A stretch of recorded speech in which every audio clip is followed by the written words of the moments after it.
బౌద్ధమతంలో శీలము అంటే నైతిక ప్రవర్తన మన జీవితాన్ని ఎలా ప్రభావితం చేస్తుందో ఇప్పుడు క్లుప్తంగా చూద్దాం.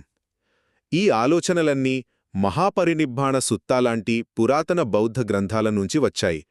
ఈ బోధనలు ముఖ్యంగా భిక్షువుల కోసం చెప్పబడినప్పటికీ మనందరికీ శాంతి, విజయాన్ని ఎలా అందిస్తాయో వివరిస్తాయి.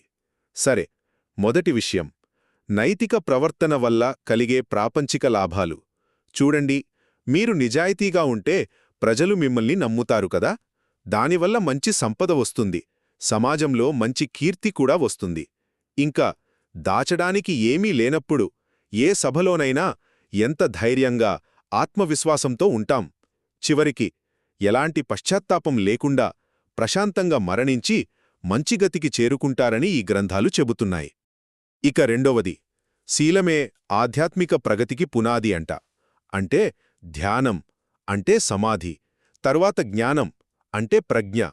ఇవి చాలా ఉన్నత స్థితులు. కాని ఈ స్థితులకు బేసేంటంటే నైతిక ప్రవర్తనే. ఆ ఫౌండేషన్ లేకుండా వాటిని చేరుకోవడం అసాధ్యమన్నమాట. ఇక చివరిగా చాలా ఇంట్రెస్టింగ్ పాయింట్. మనం సాధారణంగా నైతికత అంటే మన స్వేచ్ఛకు అడ్డంకి అనుకుంటాం కదా. కాని బౌద్ధ బోధనల ప్రకారం నిజానికి శీలమే మనకు నిజమైన స్వేచ్ఛను ఇస్తుందట. అదెలాగంటే మనం పశ్చాత్తాపాన్ని కలిగించే పనులకు దూరంగా ఉన్నప్పుడు భయం లేకుండా జీవించే స్వేచ్ఛ, ప్రశాంతంగా మరణించే స్వేచ్ఛ, అవే మనకు దొరుకుతాయి.